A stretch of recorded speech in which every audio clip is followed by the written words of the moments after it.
C'est quand même avec un petit pincement au cœur que je vous présente la toute dernière Renault Mégane RS. C'est ni plus ni moins qu'un au revoir. C'est la Renault Mégane 4 RS édition Ultime.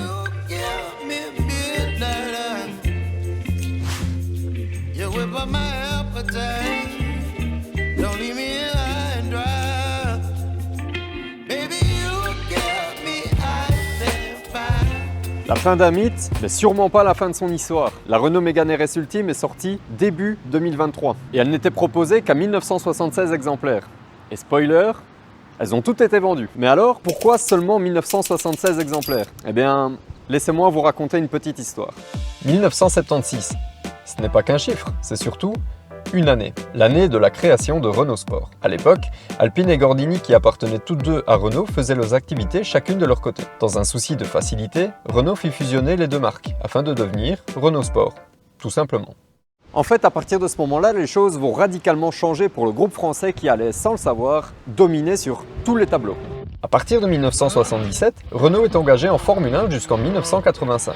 Il ne fallut que 2 ans à la marque pour dominer le reste de la grille et ramener une première victoire en 1979 au Grand Prix de France. Première place symbolique suivie de 19 autres victoires sans compter tous les podiums acquis jusqu'à la fin de son engagement en 85. A noter qu'ils sont également les tout premiers à avoir incorporé un moteur turbo à une Formule 1. Et à savoir qu'à l'heure d'aujourd'hui, toutes les F1 possèdent un moteur turbo, rien que ça. En 1980, Renault sort la très célèbre Renault 5 Turbo disposant d'un 1400 cm3 suralimenté et disposé centrale arrière dépassant les 160 chevaux. Il va sans dire que ce modèle a vachement plu au public, si bien que les 400 premiers exemplaires produits pour l'homologation du groupe B ont directement trouvé preneur. Pas besoin de vous expliquer à quel point ce morceau d'histoire va briller de toute flamme, et ça, dans les divers championnats de rallye. La version engagée en groupe B proposera un poids de 940 kg pour un peu plus de 320 chevaux, et n'aura d'autre pilote qu'un certain Jean Ragnotti. À l'époque, on l'appelait la petite sorcière. À l'heure d'aujourd'hui, la Renault R5 Turbo ainsi que sa remplaçante, la Turbo 2, sont toujours autant prisées des amateurs d'automobile ou tout simplement des fans de l'âge d'or du rallye. Et si jamais l'envie vous prend d'acquérir l'un de ces modèles, soyez prêt à dépenser la somme folle de plus de 100 000 € pour certains exemplaires. Ouais, c'est un truc de ouf. Néanmoins, il paraît que ça vaut la peine, surtout pour son histoire. Cela va sans dire que si l'un d'entre vous en possède une et serait prêt à réaliser l'un de mes plus beaux rêves de gosse, n'hésitez pas à me le faire savoir dans l'espace commentaire ou à m'envoyer un message privé sur Instagram. On sait jamais, je lance une bouteille à la mer. Mais franchement, si ça aboutit, il y a de quoi pleurer, hein. Fort. Par la suite, Renault n'est plus une équipe de F1 mais bien un motoriste et permettra à l'équipe Williams de réaliser le premier doublé pilote-constructeur en 92 et ira jusqu'à rapporter encore 6 titres constructeurs jusqu'en 97. Ce partenariat fera naître entre autres la célèbre Renault Clio Williams. Et là, on arrive tout doucement là où l'histoire commence à se rapprocher du modèle présent juste derrière moi. Dans le courant fin 90, Renault sortira la toute première voiture utilisant l'appellation Sport. Si vous ne connaissez pas ce modèle, c'est pas grave, franchement, personne ne vous en voudra. Néanmoins, ça vaut quand même la peine d'en parler un tout petit peu. Au Salon de Genève 1995, Renault dévoile un modèle hors du commun. Un concept cabriolet sportif avec une carrosserie en polyester et un châssis en aluminium doté d'un 2 litres 4 cylindres de 150 chevaux et qui abat le 0 à 100 en 6 secondes 5. Son nom, la Renault Sport Spider. Elle fut produite à 1726 exemplaires. Rassurez-vous, il existait aussi des versions avec un pare-brise, mais également 80 exemplaires qui étaient des Spiders de 180 chevaux et qui s'appelaient Trophy. La boucle est bouclée. La suite de l'histoire, vous la connaissez. Et si vous ne la connaissez pas déjà, je vous invite à me le faire savoir dans l'espace commentaire si vous aimeriez une vidéo complète dédiée à l'histoire de Renault Sport. Ça pourrait être une bonne idée de vidéo. Pourquoi pas. Nous venons donc de découvrir l'année de création de Renault Sport, 1976, ainsi que la première utilisation de l'appellation Sport, mais également de la première utilisation de l'appellation Trophy, dont nous venons tout juste de faire la connaissance. Et nous voici donc avec la dernière, celle qui va enterrer Renault et son passé sportif. Mais avant de pleurer à chaudes larmes, n'oubliez pas quand même que dorénavant ce sera Alpine qui gérera le département sportif de Renault. Donc Renault Sport, c'est pas définitivement fini non plus. En fait, c'est comme s'ils avaient légué tout leur savoir-faire technique ainsi que tout le département sportif à la marque inscrite en Formule 1, Alpine. Donc maintenant, c'est surtout eux qui géreront toute cette partie voiture de sport, voiture un peu plus atypique de la marque du constructeur français. Sous le capot de la version Ultime, nous avons le célèbre moteur 1800 cm3 turbo 4 cylindres qui développe 300 chevaux. Ce moteur est également présent à l'arrière des Alpine A110. 300 chevaux, 420 Nm de couple et un 0 à 100 en 5 secondes 5. Ouais.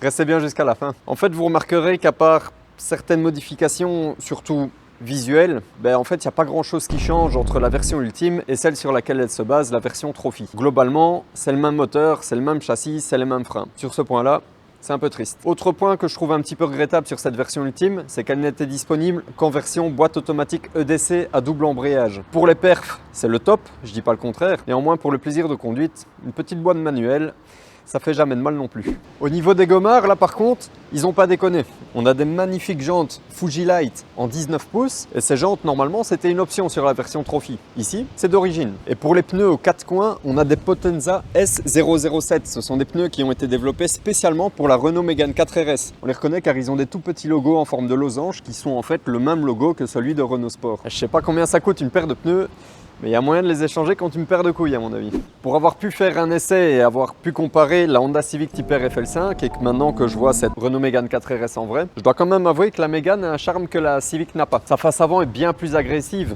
Moi j'adore cette forme de phare, c'est ultra original. Comment ne pas parler de ces anti-brouillards en forme de drapeau à damier? C'est super beau quand tu vois ça arriver dans ton rétroviseur qui te fait des petits appels, tu t'écartes direct. En plus de ça, sur cette édition ultime, on a également des petits stickers en forme de losange sur le capot qui sont répétés également, qui sont comme prolongés sur le toit. Ça rend super bien. On a également un petit rappel ici marqué ultime en blanc juste au-dessus du pare-choc. Et alors, si vous ne l'aviez pas encore remarqué, lorsque vous vous approchez et que vous regardez d'un petit peu plus près, on peut distinguer le 1976 écrit en noir brillant sur fond noir mat. Ça rajoute un petit peu de subtilité à tous ces stickers. Franchement, j'adore. J'aime vraiment beaucoup. J'aime bien. Autant l'avant a de la gueule, autant l'arrière est encore mieux. Gros diffuseur, petit becquet. S'il avait été un petit peu plus grand, ça n'aurait pas fait de tort, néanmoins, il est pas mal. On a également les rappels des stickers ici au niveau des écopes, mais également un très sympathique échappement central qui, je le pense, fait plus de bruit que celui de la Civic. D'autant que maintenant, je pense que vous connaissez mon goût prononcé pour les voitures de couleur jaune. Mais même si vous n'aimez pas, il faut quand même avouer que ce jaune Cirrus fait quand même partie du top 10 des plus belles couleurs de tous les temps. D'autant que là ici, sur cette édition spéciale, on a tous des rappels de noir, des poignées noires, des coiffes de rétroviseur en noir, même les jantes sont noires brillantes, les montants de porte également. En fait, c'est le plus bel accord, c'est le jaune et noir. Point barre. Je suis sûr que vous attendez l'essai avec impatience et croyez-moi, je suis autant impatient que vous. Mais avant de continuer, pensez à vous abonner et à liker cette vidéo. J'ai passé énormément de temps sur l'écriture ainsi que la mise en place de celle-ci. Alors j'espère au moins que le résultat sera à la hauteur de vos attentes. Mais si c'est le cas, encore une fois, abonnez-vous. J'espère de tout cœur atteindre mon objectif des 10 000 abonnés. Et je suis sûr qu'ensemble, on peut y arriver avant la fin d'année 2024. Ça serait terrible. D'avance, merci beaucoup. Bon, on va voir l'intérieur. En tout cas, c'est très sympa le seuil de porte RS Ultime, personnalisé comparé aux autres. À la première entrée, on sait dans quoi on s'embarque. Dans cette version spéciale, hormis toutes les options qui sont étonnamment présentes en masse, on a également juste ici une petite plaque métallique numérotée et signée par Laurent Urgon. Mais savez-vous qui est ce monsieur? Moi, je vous donnerai la réponse pendant l'essai. Néanmoins, si vous connaissez déjà la réponse, n'hésitez pas à vous la péter un peu en la donnant dans l'espace commentaire juste en dessous. Et vous le savez, la Mégane 4 RS est sortie en 2018. Et cette version ultime est sortie en 2023. Et hormis quelques modifications qui ont été apportées sur cette version, c'est concrètement toujours la même voiture que depuis 2018 et ça sans avoir eu de modifications majeures. Ce qui fait qu'on se retrouve avec un intérieur vieillissant et limite trop simple. J'ai pas dit qu'il était laid. Loin de là, c'est un très bel intérieur. Et les sièges ainsi que le volant remontent à eux seuls la cote esthétique du poste de pilotage. Pour ça, c'est un très bon point. Les sièges sont super beaux, très bon maintien. Des récarreaux, insert carbone avec des surpiqûres rouges, des petits rappels ici du logo avec récarreaux encore en aluminium. Franchement, les sièges sont super beaux, vraiment, j'insiste, magnifique. Mais au vu de l'édition spéciale ainsi que de la fin de la Mégane RS, je pense que ça aurait été bien de faire un truc un peu hors du commun, quoi. Par exemple, un tableau de bord en alcantara jaune ou rouge, idem pour le volant, des sièges en couleur également, pourquoi pas. Des harnais ici à l'avant, un arceau à l'arrière, juste ne même pas avoir de banquette à l'arrière également. Pourquoi pas une bonbonne de protoxyde d'azote, je sais pas moi. Il y avait moyen de faire tellement plus de choses. Ouais, c'est une super bagnole, elle a une gueule de ouf, l'intérieur il est bien. Puis les perfs sur papier sont bonnes aussi, et je suis sûr qu'elles le sont même en vrai. Et c'est vraiment dommage de ne pas avoir un tombé de rideau digne de l'histoire que connaissait ce modèle, quoi. Surtout qu'elle le méritait. Je vous parlais des options qui étaient présentes en masse. Oui, et même plus encore. C'est vraiment choquant.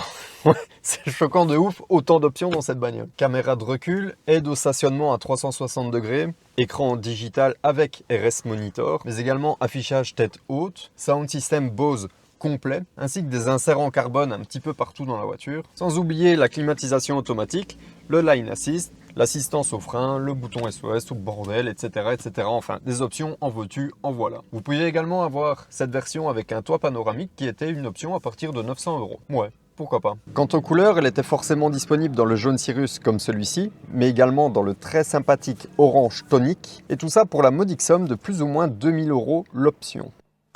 Ça fait mal. Elle était également disponible dans un blanc nacré qui était à partir de 850 €, ou bien alors vous pouviez aussi l'avoir dans la couleur gratuite qui était le noir étoilé. Aussi une très belle teinte, mais encore une fois, bien mis en couleur. Bon, c'est pas tout ça, mais on va aller voir si ça se défend aussi bien qu'on le pense.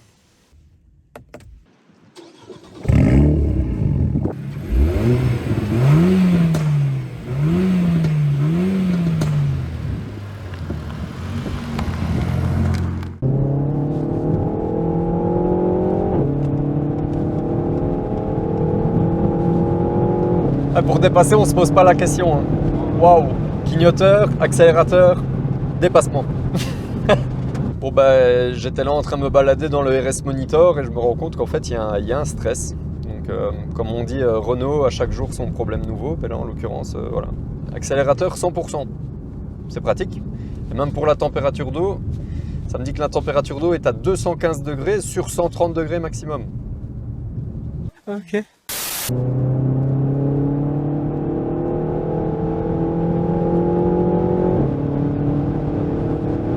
C'est vif, le passage de vitesse est très vif. Mais donc, est-ce que vous saviez qui était Laurent Hurgon? C'est tout bonnement le gars qui a détenu le record de la traction avant la plus rapide sur le Nürburgring. Et c'était au volant de la Mégane 4RS, comme celle-ci. Ce record, il a été battu par un pilote au volant de la nouvelle Honda Civic Type R FL5. Néanmoins, le record, il a été battu de quelques secondes. Et même pas quelques secondes, on parle de quelques dixièmes, même pas quoi. Il y avait vraiment un coup de pub qui était possible de la part de Renault en essayant d'aller choper ce record-là de la part d'Honda. Ça aurait été une belle chose à faire juste avant de partir. Ça aurait été un tombé de rideau digne de la part de la Mégane, mais là, ils ont loupé le coche. C'est triste.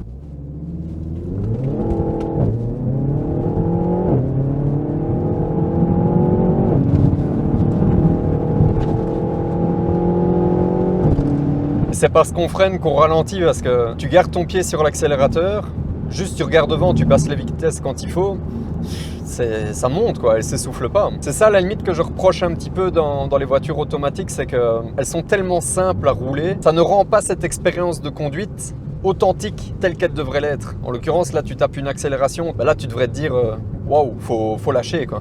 Alors que ben là en fait, juste si tu lâchais pas c'est pareil.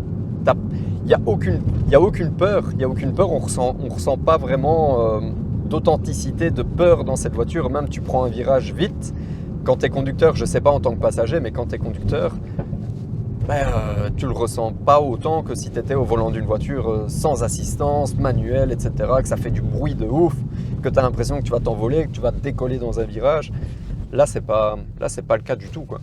La voiture, elle met en confiance fois 1000. Là, pour l'essai, on va se mettre en mode race. Quoi, tous les compteurs qui changent, ça c'est sympa. Très sympa les petits retours. Ah, juste ce qu'il faut. Pas trop, et pas trop peu non plus.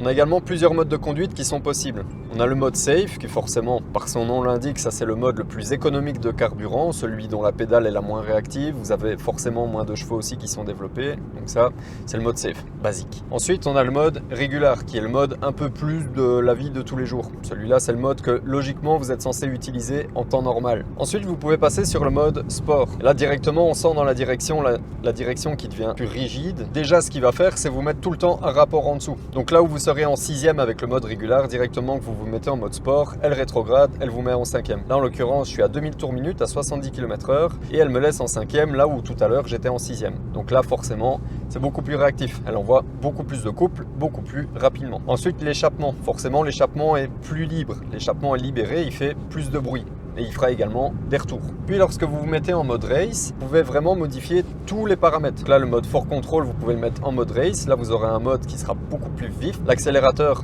pareil, vous appuyez directement, ça envoie. Ouais. Et et ça rétrograde et ça pète directement. Pareil dans la direction, on sent une différence instantanément. Là, elle reste même, j'ai même l'impression qu'elle reste à un rapport en dessous. Là où dans le mode sport, j'étais en 5e à 70, là je suis en 4e et elle veut pas passer le rapport au-dessus.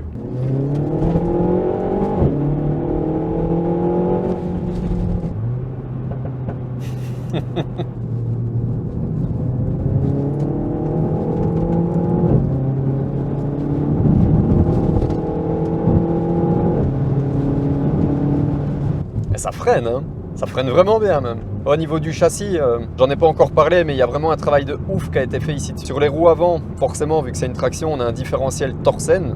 Là, dans la vie de tous les jours, dans la vie pratique, on ne le ressent pas forcément. Néanmoins, quand on est sur circuit, c'est vraiment quelque chose d'ultra pratique, super utile, et on ressent vite la différence au niveau des chronos. Mais alors, le point le plus dingue sur cette voiture, et je vous en ai brièvement parlé juste avant, c'est ce qu'on appelle le 4Motion, le 4Control. Donc, ce sont les 4 roues qui sont directrices. Bon, je vous explique. En gros, quand vous êtes en dessous de 60 km/h, quand vous tournez les roues avant à gauche, les roues arrière vont tourner à droite. On ne parle pas d'une amplitude d'angle qui est aussi prononcée qu'à l'avant. Tournez les roues avant de 15 degrés à gauche, les roues arrière vont tourner de 2,5 degrés à droite. Donc c'est beaucoup moins qu'à l'avant, forcément. Ça va vous permettre d'avoir une conduite plus franche à basse vitesse, mais également de prendre beaucoup plus facilement des virages serrés, des virages en épingle. Donc là, sur circuit, c'est intéressant.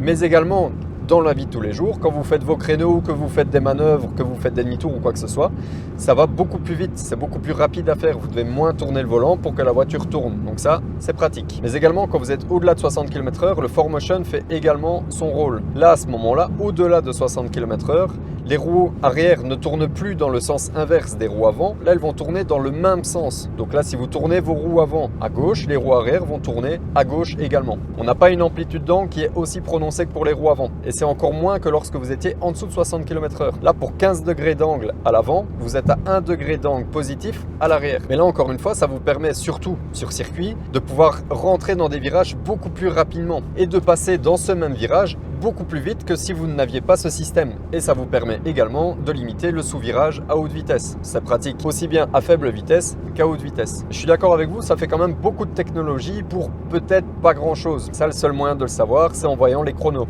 Et en l'occurrence, quand on voit les chronos qu'est capable de faire cette voiture sur le Nürburgring ou sur n'importe quel autre circuit, on se dit que ça vaut quand même la peine. On arrive dans un rond-point, on va pouvoir voir si ça tourne. Et c'est ça, on sent les roues arrière qui sont directrices, c'est dingue. Hein. Ça tourne bien et ça, il n'y a pas de sous-virage, quoi. À la limite du sous-virage, ça y est un petit peu. Dès qu'on passe les 60 km/h, on rentre dans du sous-virage, mais c'est tellement léger, c'est limite imperceptible, quoi. Que ici, on a de la puissance en dessous, pendant le turbo et au-dessus également. Donc là, on a une plage de performance qui est vraiment super longue, super large, beaucoup plus fluide pour la conduite.